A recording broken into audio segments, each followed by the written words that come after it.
This is a big moment for us. God is so good, that's what I'm going to say to start off, because this was a game with a lot of pressure heading into this game. First time in program history.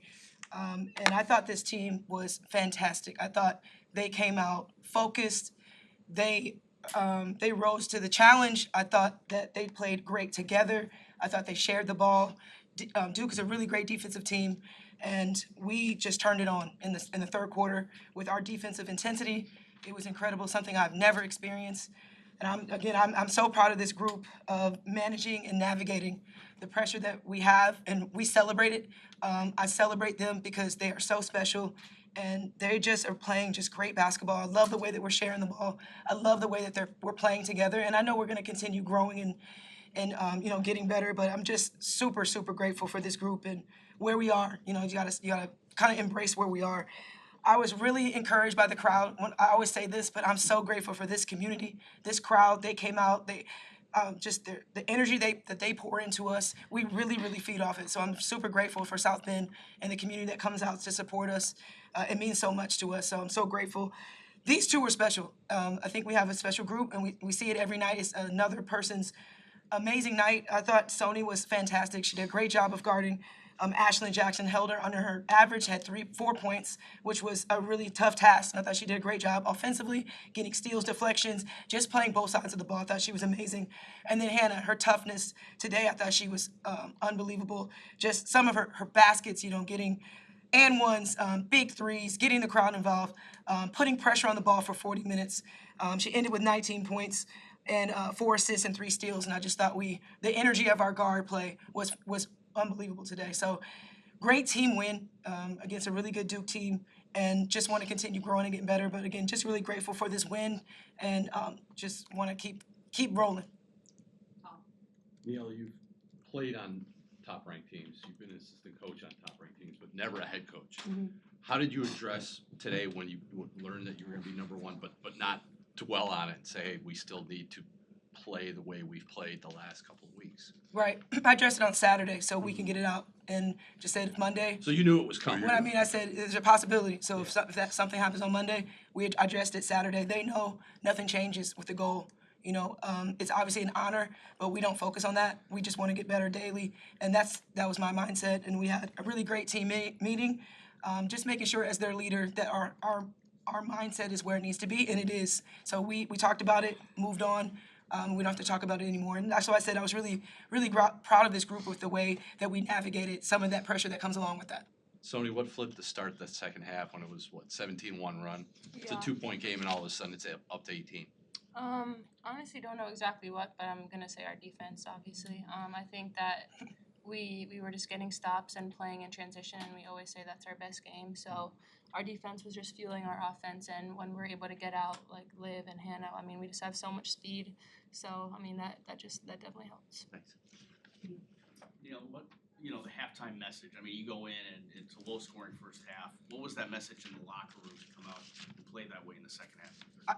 I talked to the team about us not really playing our style, and I talked about how we kind of dictated everything as far as like our turnovers. We weren't really playing like us, so I talked about we got to fix us, and that was, handling the pressure, that was getting defensive stops and taking care of the ball. I didn't feel that we had that in the first half, and talked about just really focusing on being better defensively, coming out with more energy. And I thought that was more coming from us, that we needed to step our intensity level up, and that's what they did, and proved right, because they came out and went 17-1 with their defense. But I just talked about more just fixing the things that we need to do as a unit. And Hannah, coming out in the second half, you finally found a groove, and you and Olivia started clicking in this. What was that difference for you like, in that, being hamstrung in the first half and then coming out and finding your groove? I think my teammates did a great job of finding me. So that's really all it is. It's not really so much of me. I get open, and then Liv, Sonny, all the guys, they do a great job of finding me. Neo, I mean, defensively, you kind of mentioned how great it was today, but specifically, Maddie and Sony filled up the stat sheet with steals and blocks. Just can you kind of talk to their defensive performance tonight? Yes, I thought, again, Sony, just these two are our defensive stoppers, and Sony is our big defensive stopper as far as like taking the biggest assignment, especially with their wing play. And I thought both of them they were amazing. But that's what Sony's been doing all season. She's that person for us that loves the task of and the assignment of guarding some of their best players and leading scorers. And I thought she just was. I mean, she's always locked in on the scout, so I thought she was great defensively. And then Maddie, I thought her presence was really tough tonight, guarding Toby, who does a great job of drawing fouls and is their leading scorer coming off the bench. I thought she was really solid guarding their athletic fours and versatile posts. So I thought both of them always locked in, always wants to do what's best for the team as far as defensively, knowing that that's where we need to hang our hat. I think Sony and Maddie do a great job of doing that for us every night. So super consistent. And then Hannah, I mean, you guys have had some big wins recently. This one a little more hard fought. Does it help you guys this late in the season to have these closer games where you have to, come back in the second half? Yeah, it's definitely big for us to be able to play against, top competition all the time, especially, physical teams like Duke, because, we're going to see that when we get to the tournament, to the ACC tournament, to the NCAA tournament. So it's great to play these teams throughout the season so we're prepared, so we're not getting hit in the mouth when we go and play these tough teams during the tournament.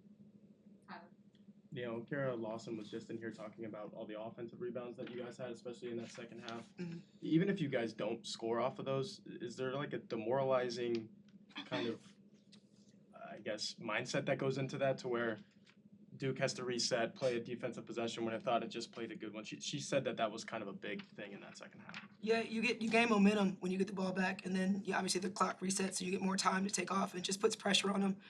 But it kind of you gain a lot of momentum when you get offensive rebounds. And I would like to also say Leah had 5 offensive rebounds, and Cade had 4, and Sony had 2. So I think they did a great job of being physical.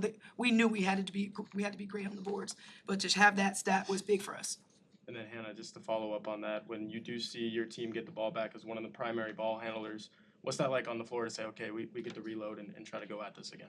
Yeah, I mean, just kind of seeing kind of how it plays out. I mean, if they can get it and go right back up, which they normally do because they're able to battle inside, then they can do that. But, with tight games, we want to run the clock out. We're kind of, me and Liv are yelling to, bring the ball. Coach Ivor's yelling to bring the ball out, kind of milk the clock, Hannah,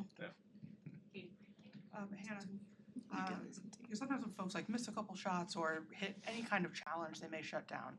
And for you, it seems like that's when you put pedal to the metal and you really strive to meet that challenge.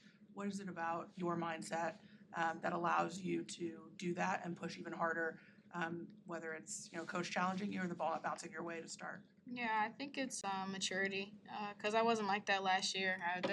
It's definitely tasking on the mind when you don't see the ball go in, especially if you're worried about scoring. But I had to come to the conclusion that points don't matter, and I have to figure out how to be involved in a different way. Like last game, I wasn't scoring the ball, but I had 7 steals, so it's like being involved in another way, and I can score off of that, causing people to turn the ball over and running in transition. And then last one, and then Coach, 18-game winning streak now, but for you, in your perspective, I guess, what's the biggest lesson that you've learned throughout this entire stretch? I've learned a lot this season as far as just resilience, and I'm always saying to the team, never get too high or too low, but I stay present, and that's my message to the team. We got to focus on literally that day, the next opponent. So I can't think about the streak, I can't think about anything else but trying to get better every day. And try to stay present. But I know that with the challenges and adversity that we've had this season, and for me the last 4 years in my coaching career, you got to be able to be resilient and navigate challenges because they always present itself and try to grow from them. And you talked about obviously the support from the home crowd. Yes. To hear when they announced you guys as the number 1 team in the country and to hear everyone kind of yelling, what was that moment like for you? Honestly, my heart was my heart was beating fast on that one because that's never happened for us. So. The embrace and the cheers, that was different. This group we've never experienced that, so I thought that was a special moment. And then I was like, all right, game, you can feel it for a second, but realize there's a big task ahead of you. But that was a special moment that I'll always have with this team. Thank you guys. Thank you.